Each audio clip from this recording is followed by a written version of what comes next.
aumenta. Un mes después lo mismo te sale más caro. La plata que ahorraste no sirve para comprarte lo mismo. Acá, hasta los chicos saben lo que cuesta ahorrar. Invertí en Superfondos en pesos y defendé tus ahorros. Conoce más en santander.com.ar/inversiones.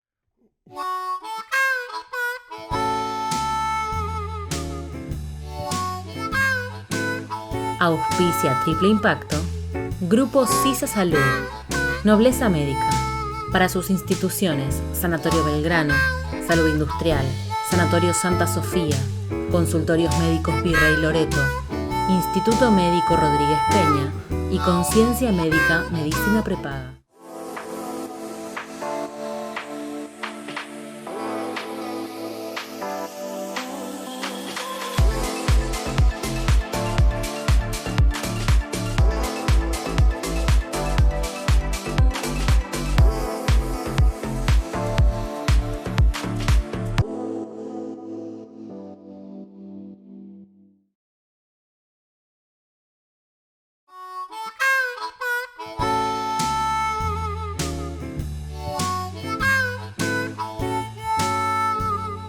Bienvenidos a Triple Impacto. Hola Marcelo, ¿cómo estás? ¿Cómo estás, Vero? ¿Qué tenemos hoy? A ver. Hoy vamos a hablar de justicia. ¡Epa! Esto, no nos habíamos metido con esto, como decimos. No. Pero bueno, no solo vamos a hablar de justicia, sino que tenemos dos invitados de lujo que difícilmente se vean en cámara y nos han hecho el tremendo gesto de acompañarnos hoy. Así que, ¿lo vemos? Lo vemos, por favor.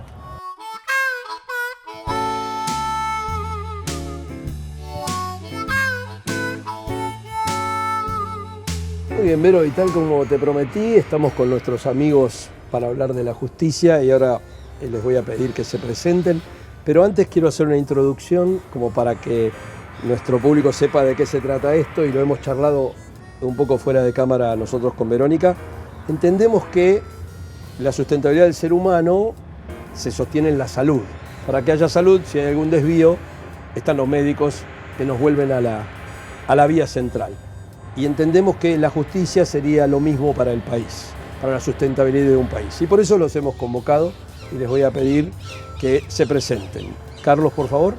Mi nombre es Carlos Rívolo, soy fiscal federal y momentáneamente soy presidente de la Asociación de Fiscales en mi último año de mandato, por suerte.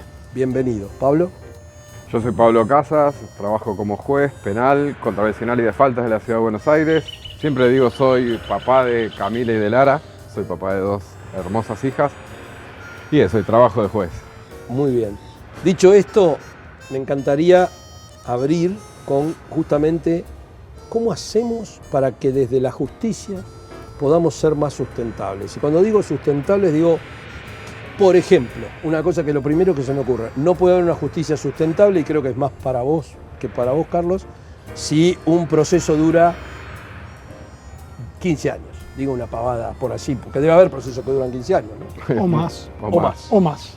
Sí, igual no nos excluyas, estamos los dos incluidos, estamos los dos trabajando en la administración de justicia, que es un poder, digamos, es uno de los tres poderes del Estado, es una función esencial del Estado, así que comparto con vos la mirada de la importancia que tienen en términos de el desarrollo sustentable de las personas, de una comunidad, de un país, de una región. Fortalecer la administración de justicia. Y la gestión es un punto que la justicia tiene que atender en términos de eficacia, de eficiencia, y sin duda los tiempos entran dentro de esa medición que debemos empezar a rendir mayores cuentas y revisando un poco también qué hacemos y cómo lo hacemos. Creo que la digitalización es parte de esta sustentabilidad que uno busca lograr en todos los procesos. Entonces, quería saber cómo fue el proceso de digitalización en la justicia. Está por suerte, había empezado antes de la pandemia con muchas iniciativas que ya teníamos sistemas de gestión digitales, pero obviamente la pandemia lo ha acelerado. Sin dudas que tenemos que pensar, porque las herramientas tecnológicas nos demostraron, está empíricamente comprobado, que son más eficientes en muchas cosas en términos sobre todo de gestión, de capacidad de analizar grandes cantidades de datos, que para las personas es más complicado. Pero estamos en un buen momento. Hay muchas iniciativas que se están pensando en esto, en términos de mejorar esa gestión a través de la tecnología. Pero me es importante, vamos a coincidir con Carlos, hay muchas personas que necesitan del sistema judicial que ni siquiera tienen accesibilidad tecnológica. Entonces, ese desafío, esa brecha también la tenemos que tener en cuenta y a veces no pensar que la solución mágica va a ser que la tecnología resuelva todo esto, sino que hay una faz de contención humana del conflicto que tenemos en nuestros tribunales que todavía adeudamos que tengan inclusión. Ahí metiste un tema que quiero incorporarlo a Carlos a la charla, que dijiste la contención humana. A vos te tocaron causas muy complicadas desde lo humano y sobre todo algunas que fueron de alguna manera imprevisibles. Y después, ¿cómo lidia la justicia con eso para que esto después no sea un tremendo agujero psicológico en la sociedad, digamos, ¿no? Mira, yo lo que quiero enlazar con lo que decía Pablo es que a nosotros nos llegan los casos de maneras distintas. Y quiero ir a ese concepto de sustentabilidad en términos de aquello que es imprevisible, sobre lo cual te voy a contar sobre lo que vos me preguntás, que es un accidente aéreo o una tragedia de otro tipo. La respuesta es distinta. Pero déjame pasar un aviso sobre la sustentabilidad de la justicia. Sí, por favor. ¿En qué términos? Judicializamos casi todo. La nuestra es una sociedad conflictiva desde hace años, pero a nivel institucional, en términos de golpes de Estado que ponen en crisis absolutamente todo el sistema permanentemente, a después enormes tensiones políticas en términos de la justicia provincial, de la Ciudad de Buenos Aires o la justicia básicamente federal. Con lo cual, en lo que decía Pablo, que tiene mucha razón, hay mucha gente que le falta el acceso a la justicia, que a veces digo, no es necesario en términos de que esa gente lleve su conflicto a semejante pedazo de paquidermo que es el sistema judicial, que funciona extremadamente lento y vos lo tenés que ofrecer soluciones al conflicto mucho más veloces. La Ciudad de Buenos Aires es un ejemplo en ese tipo de justicia. Nació tibiamente, va creciendo, demanda sus propias competencias, viene avanzando sobre ese punto con los conflictos que esto causa, pero tiene un aspecto de modernidad al lado del resto que es completamente distinto. Cuando vos me llevas al terreno de la justicia federal empiezan a jugar completamente otro tipo de cuestiones. Y obviamente pasa lo mismo en las justicias provinciales en términos de localidad. A mí me parece que lo que hay que hacer es, para descomprimir el sistema, para hacer un sistema más rápido, son un montón de cosas. Primero tenemos que eliminar códigos que nos llevan a que los procesos demoren muchísimo tiempo. Segundo, tenemos que tener procesos de control sobre la justicia mucho más veloces. Otra cuestión es, para que la gente lo vaya entendiendo, vos y yo tenemos un conflicto. A mí el juez me da la razón. Vos le decís a otros jueces, 3 más, ¿opinan sobre esto? 3 jueces te dan la razón a mí. Yo ahora voy y vuelvo a apelar esta cuestión ante otros jueces para que vuelvan a decir lo mismo. La racionalidad es, ¿todos los temas merecen todo esto? O en algún momento hay temas que decís, miren, lo dijo un juez y ya con esto está. Y por otro lado es, ¿cuánto tiempo tardan los segundos y los terceros jueces en decir algo? Claro. Mucho, con lo cual hay que meterle un plazo. Después tenés esas cosas que son imprevisibles y concretamente, si yo puedo mencionar nuestros casos, es el caso del accidente del avión de Lapa, donde vos decís, sucedió esto, en un contexto de corrupción pública y de corrupción privada. Lo notás, es patente. Ahora, en términos de, una vez más, sustentabilidad, ¿es necesario que el caso llegue al final con una sentencia fundamentalmente condenatoria? Porque ahí nos poníamos a trabajar todos sobre que hay algo que anda mal. Pero ya mostraba que sistémicamente el sistema aerocomercial argentino funcionaba mal. ¿Para qué? ¿Es necesaria esta sentencia para que el sistema empiece a funcionar bien? Mi respuesta es no. Canadienses y americanos tienen una ley un poco más avanzada en términos en los cuales cuando sucede un conflicto de esta naturaleza, eliminan la cuestión penal. ¿En términos de qué? En términos de resarcimiento para las víctimas. pero se ponen a trabajar en el término administrativo, a ver dónde están las falencias y mejoran el sistema. Así se trabajó el sistema aerocomercial canadiense, que desde un accidente absurdo dice, ¿cómo pasó esto tan absurdo? ¿Dónde estaba el control del Estado y dónde estaba el control de la compañía? Bueno, indemnicemos a todas las víctimas, pero a partir de acá empecemos a ver qué es lo mejor para el sistema. Perdón que te interrumpa acá. Quiere decir que en el caso del APA, que hace poquito pasó, hubieran separado. Entonces todo el tema de víctimas hubiera sido resuelto, ponerle rápidamente o más rápidamente, y hubiera seguido todo esto y no tendría que estar enganchado. No tenés esa legislación en la Argentina y creo que no tenemos tampoco la capacidad de soportar eso, porque en muchos casos se demanda una condena. Y se demanda una condena y es como que esto es el norte que tiene que tener el caso. Y en muchas oportunidades vos podés, de alguna u otra manera, llevar una política de trabajo bastante importante, el trabajo con las víctimas. Y hoy, es una decisión política, en términos judiciales, de decir, vamos a darle a estos macrocasos, a estas investigaciones complejas, una condición en la cual a la víctima le podamos dar un rápido resarcimiento, no solamente en términos económicos, en que lo que le sucedió a su familiar o a él que sobrevivió no fue en vano en términos de mejorar el sistema. Te lleva un proceso igual. No es fácil, no es sencillo. Hay una discusión de base todavía que perdura, vinculado con los hechos de lesa humanidad. La realidad es, los organismos básicamente no quieren que desde ningún punto de vista terminen los juicios.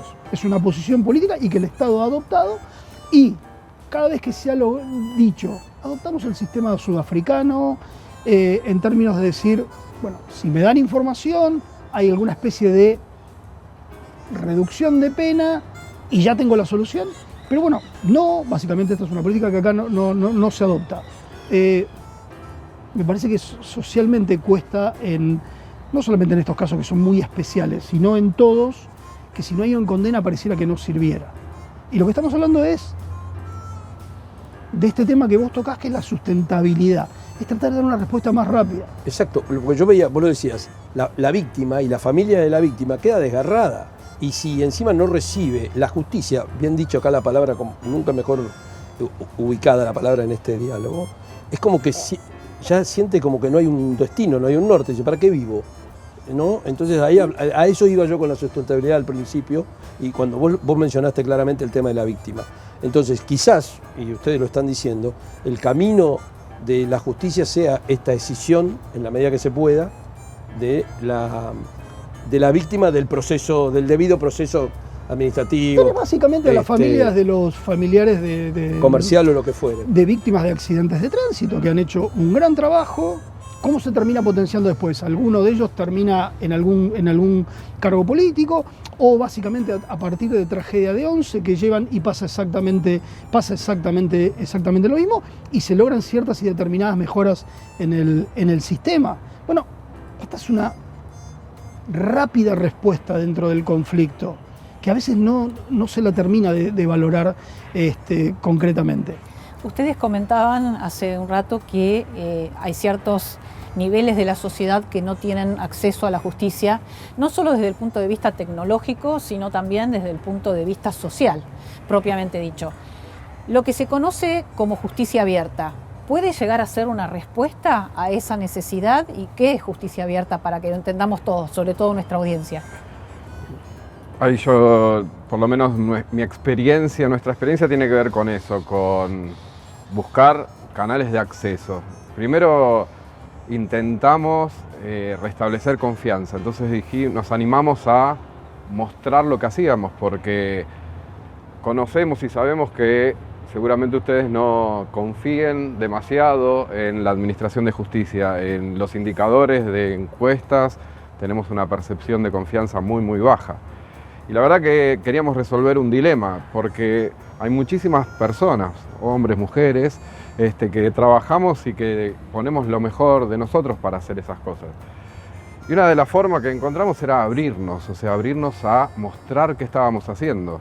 Y el concepto de justicia abierta viene del concepto de gobierno abierto, que fue un concepto que Barack Obama, por el año 2008, que tiene mucho que ver con el advenimiento tecnológico, con la comunicación a través de redes sociales y donde las democracias empiezan a tener una demanda donde frente a las crisis de la representación de los partidos políticos tradicionales aparecen las ONGs o la sociedad civil organizada que empieza a expresarse y después nosotros como personas individuales también las redes sociales nos dejan arrobar o solicitar de otra manera información de los estados.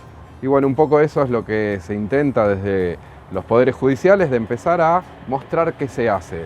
Obviamente con límites y cuidados de los derechos humanos y de las investigaciones, no poniendo en riesgo ninguna de las investigaciones, y también de publicitar los actos de gobierno, que en mi caso, en nuestro caso, son las sentencias, las resoluciones, con cuidado de los datos personales. O sea, nos tomamos el trabajo de tachar, porque lo que interesa es rendir cuenta de los fundamentos. La democracia lo que requiere es que mis decisiones, nuestras decisiones, no sean arbitrarias.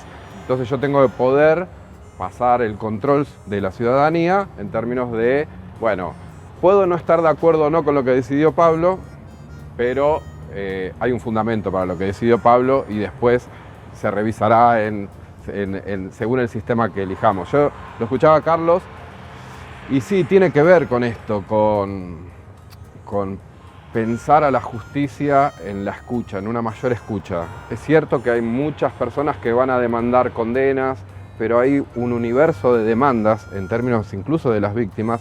No todas las personas que son víctimas de algún hecho, no importa de qué tipo de hecho, van a querer lo mismo. Claro. Por ejemplo, en la cuestión de una dramática cuestión que estamos trabajando urgentemente, en la cuestión de la violencia de género, hay que escuchar a las mujeres o a las personas que son víctimas de este tipo de hechos, porque no todas quieren la condena penal, porque hay relaciones que son padre y madres de muchos o de una persona, hay relaciones humanas muy, muy complejas. Entonces, me parece que el desafío está en eso, en escuchar, en una mayor escucha que va a dar la oportunidad de escuchar a quienes no estamos escuchando en términos sociales, a quienes no están accediendo. Porque también el Poder Judicial es el último lugar que la democracia tiene prevista para corregir aquello que el Poder Ejecutivo o que incluso las normas de carácter general no llegan a corregir. Mencionamos por ahí la brecha tecnológica de aquel que quiere acceder a la justicia, pero dicho al revés, hoy los delitos tecnológicos y el avance de todo el delito tecnológico, ¿no está poniendo también en jaque al revés a la justicia? ¿Tenemos los recursos para defendernos de esto? A ver, inicialmente, sobre la base de lo que decía Pablo, vos tenés un universo de gente que ni siquiera accede a eso, con lo cual desde los distintos poderes judiciales lo que se trata de hacer es las famosas casas de justicia, que tengan un acceso por lo menos directo desde de los conflictos que llevan. La dinámica que tiene los delitos cometidos a través de cualquier medio tecnológico, para darle general, nos ponen en un desafío monumental permanentemente. Nos han corrido absolutamente los límites a lugares donde la gente no entiende. Voy de lo más simple. Pablo me está tomando una declaración testimonial a mí y yo estoy sentado en mi casa.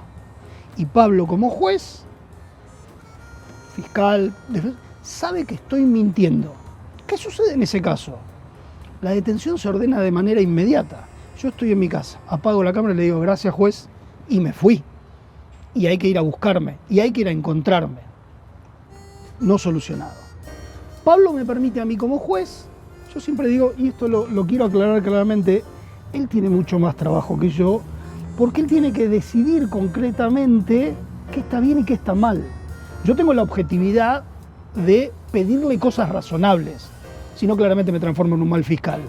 Pero yo siempre digo que hay una importancia fundamental de los jueces en el sistema, que los fiscales, por más que conduzcamos las investigaciones, jamás la vamos a tener desde este lugar. Entonces lo que quiero decir es, yo le pido a Pablo que me dé una orden de allanamiento para ir a una compañía a buscar información de una computadora. Lo voy a explicar básicamente. Llego y la información de esa computadora está en Irlanda.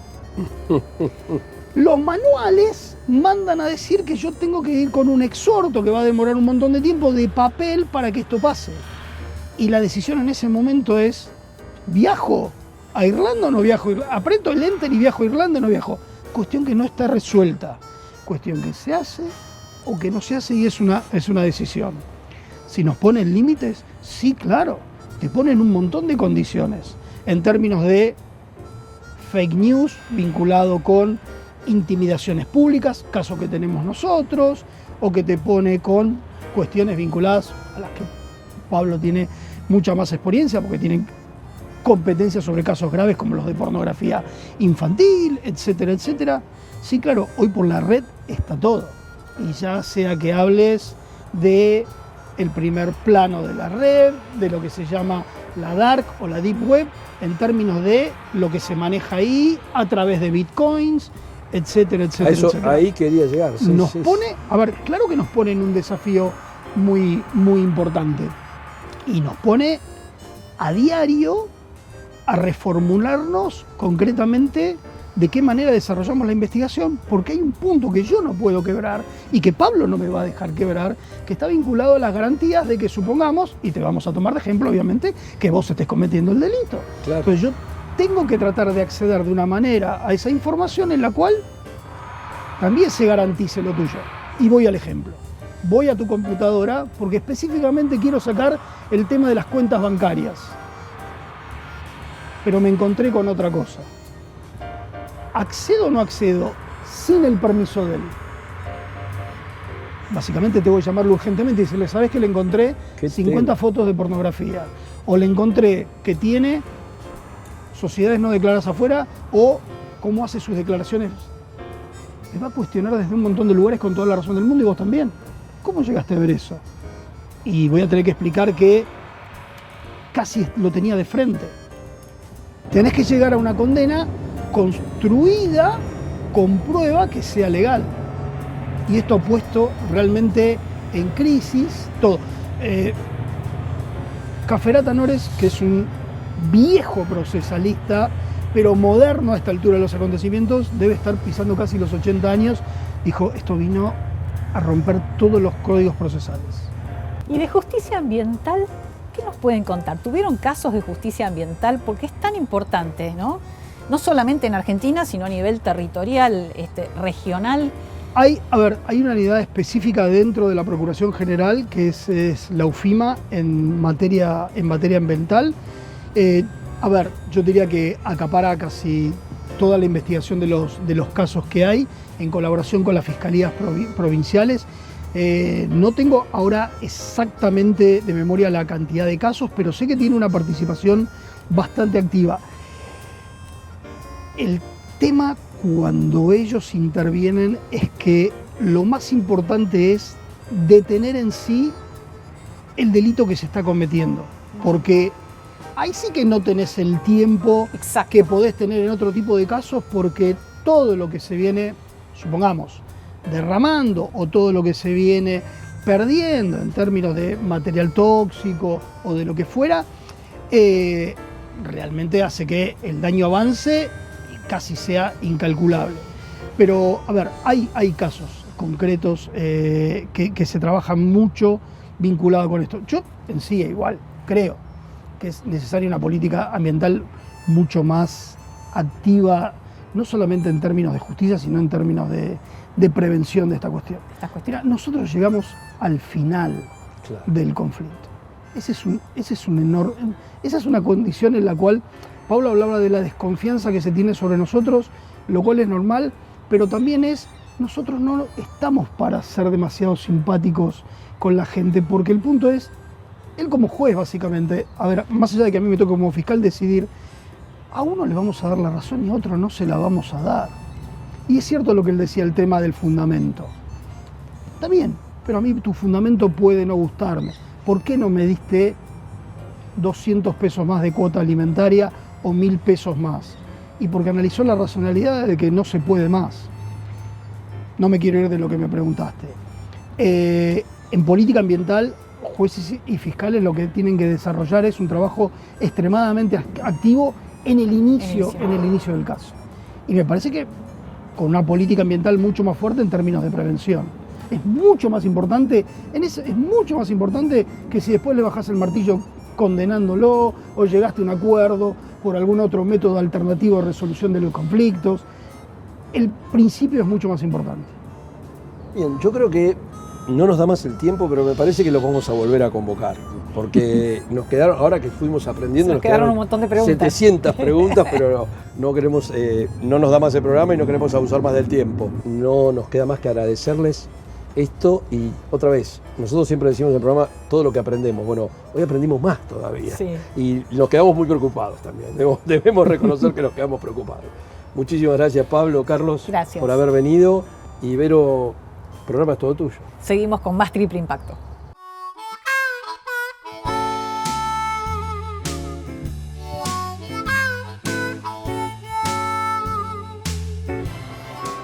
Todo aumenta. Un mes después lo mismo te sale más caro. La plata que ahorraste no sirve para comprarte lo mismo. Acá, hasta los chicos saben lo que cuesta ahorrar. Invertí en Superfondos en pesos y defendé tus ahorros. Conoce más en santander.com.ar/inversiones.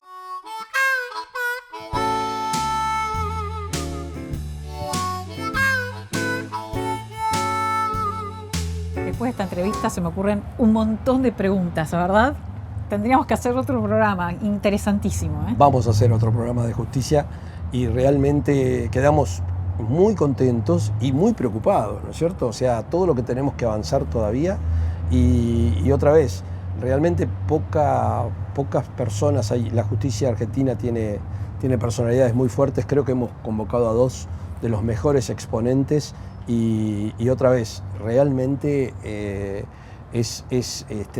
son descubrimientos todo el tiempo que vamos haciendo, cada tema que tocamos, cómo la sustentabilidad está en todos y ojalá podamos hacer que esta mancha de aceite sano, se expanda, ¿no? Tal cual, tal cual. Bueno, Justicia Sustentable es el nombre que hemos dado a este programa.